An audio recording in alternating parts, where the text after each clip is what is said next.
You know, some of the best movies around have some of the best villains of all time. And today I'm going to be talking about my top 8 villains of all time. I'm going to explain why they are so good at being so bad. Robert Englund playing Freddy Krueger in the Nightmare on Elm Street franchise. Robert Englund played the role of Freddy Krueger for 8 movies, and he was on a television show, Freddy's Nightmares. He started out as really scary, and then he kind of became the comical villain. I'll get you, my pretty, and your little soul, too. And then he got scary again. Miss me.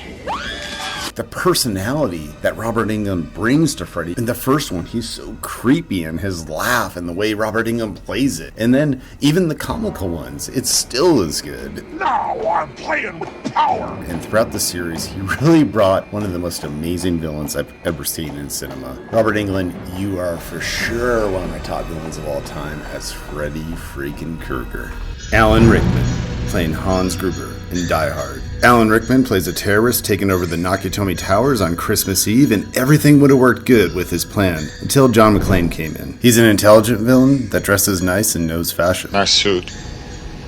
John Phillips, London. But when it comes to business, he doesn't mess around and gets what he wants. It's also crazy to think that this was Alan Rickman's first time ever being in a movie. From the moment he kills Joseph Takati, you know you're in trouble with Alan Rickman. Yippee-ki-yay, motherfucker. His nice beard, his awesome watch. I need to give me one of those. That's a nice one. He brings a normal villain role and makes it special. And spoiler alert, it wouldn't be Christmas in this house unless I watch him fall from that amazing tower. Alan Rickman, rest in peace, and thank you for nailing it out of the park with your first performance. Denzel Washington playing Detective Alonzo Harris in Training Day. He plays a tough veteran officer who escorts a rookie on his first day through LAPD's tough inner-city narcotics unit. He is such a good villain, it's a shame that he hasn't played more villains in his career. He was so convincing as the bad guy in this movie that he actually received an Oscar for this role. It is so fun to watch him mess with the rookie, mess with everyone in town. He is the ultimate alpha in his environment. King Kong ain't got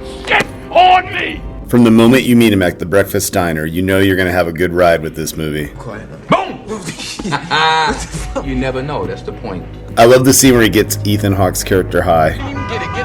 Yo, shut the fuck up and just wait. Man the fuck up. Denzel, you're one of the best actors in the world. Can you do me a favor? Play another villain. I want more. But man, I got a wife. You got a dick. Rebecca De Mornay playing Peyton in The Hand That Rocks the Cradle. The movie starts out with a crazy incident that has her character in search of revenge, and man, does she go for it. The family she's looking to get revenge on is actually looking for a nanny, so she takes the opportunity. She seems like the perfect nanny, everything's cool, but gradually she gets more and more nuts, trying to seduce the husband, breastfeeding the baby that isn't hers, messing with the inhaler. There's so many things that this woman does that are just insane, and you can watch this movie, you're like, oh my gosh, can she get any more crazy? Yes, she does. There's a scene where Ernie Hudson is in this movie, and he plays a guy who's very simple. Don't fuck with me, retard. My version of the story will be better. And there's a scene where she sets him up to make him seem like a pedophile, and God, I hate this character. This scene literally pisses me off every time I watch it. Rebecca De Mornay plays this part perfectly. She is crazy, she is scary. When your husband makes love to you, it's my face he sees. And she is psycho, and that's why you are on my list. Man, you are one amazing villain. Giancarlo Esposito playing Gustavo Fring in Breaking Bad. Breaking Bad is my favorite show ever made, and of course you gotta have a badass villain, and they do. So I've been following this actor since like 1995 when I first saw the movie Fresh, and then years later when I saw Breaking Bad, I'm like, oh hell yeah, you casted the perfect villain. Because he was such a great villain in Fresh, he's gonna be the perfect villain in Breaking Bad. He's a restaurant owner. Welcome to the Los Pollos Hermanos family. My name is Gustavo, but you can call me Gus. / drug dealer, and gosh, does this guy play this part perfectly. He tricks people into thinking he's just this normal dude, but when he becomes a villain, does he get scary. We can all reference the scene where he kills the guy with the razor blade. Ooh, yeah, that episode's pretty intense. And the beautiful part about television is you get to explore more of the character development. With this, I have hours of experience with this guy, and I love it. I will kill your wife. I will kill your son. I will kill your infant daughter. Gustavo Fring, you are one amazing villain. Glenn Close playing Alex Forrest in Fatal Attraction. Michael Douglas plays Dan, a successful lawyer. He's a family man. He's got the life. He lives in New York. He makes good money. He's at this conference. He meets Alex Forrest, and he's thinking with the wrong head, and it leads to trouble. He ends up hooking up with her, and he thinks he can blow her off. No, he can't. Every move he tries to do to brush her away just makes her more and more crazy. She calls him. I'm supposed to do. You won't answer my calls. She stops by his house. She stops by his office. She starts freaking out because at the end of the day, she will not be ignored. I'm not going to be ignored, Dan.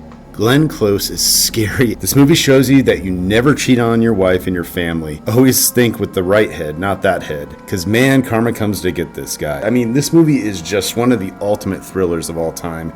And that's why Glenn Close is on my list. Do you ever wonder what happened to the boyfriend before Michael Douglas's character? Look, I just don't feel like it's working out between us. So I think we should just separate and go our own ways. What do you think? Oh, that sucks. Robert Patrick, Terminator 2. In Terminator, Arnold Schwarzenegger was the ultimate killing machine. Nothing can stop him. How the hell can you ever top that? Well, the one thing about James Cameron is he's always good at sequels, and also he's great at creating sequel villains. He created the Queen in Aliens, and in Terminator 2, he created the ultimate killing machine that could top the T-800 from Terminator 1, the T-1000. Robert Patrick plays this beautifully. If you think the Terminator from the original was scary, Robert Patrick is 10 times scarier, or 1,000 times scarier. And you're like, well, how the hell can you ever top the original Terminator? We're gonna create a thing called liquid metal. And liquid metal. Arnold doesn't stand a chance. This guy is the ultimate villain. The way he walks, the way he moves. He's tougher than the T-800. The T-800 doesn't stand a chance against the T-1000. Robert Patrick plays this part beautifully. Everything about this villain is just intense. This is my favorite movie of all time, and a lot of it has to do with this amazing villain that James Cameron created. Gary Oldman in The Professional playing Stansfield. Gary Oldman will literally go down in history as one of the best actors in the world. He has done so many memorable performances, but his villain role in The Professional always stands out in my mind. From the moment you're introduced to him, when he does the pill-popping scene, and all his henchmen are around him, scared of him. I like these calm little moments before the storm.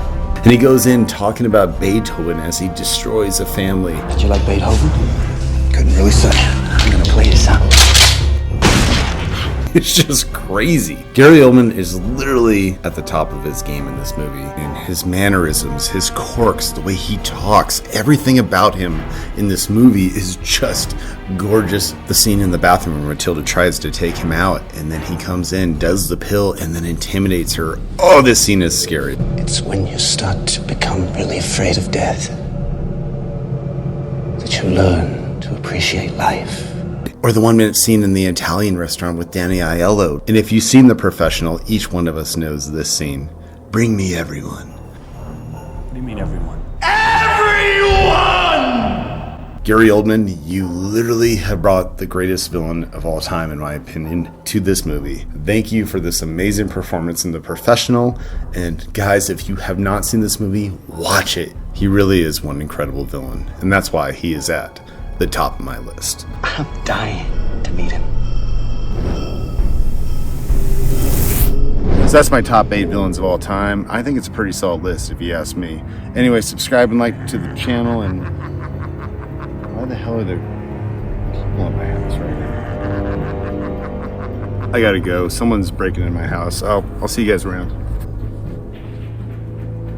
King Kong ain't got shit on me!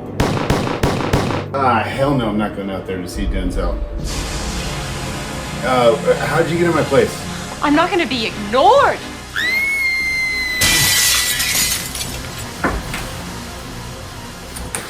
When your husband makes love to you, it's my face he sees.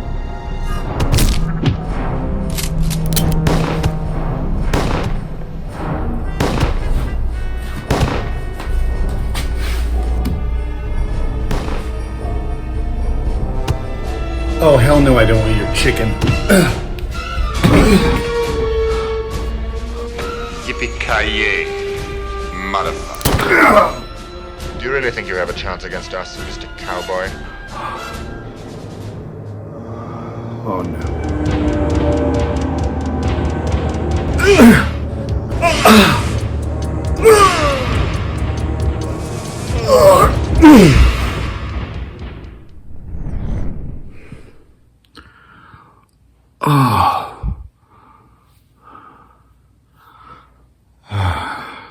Must be a dream.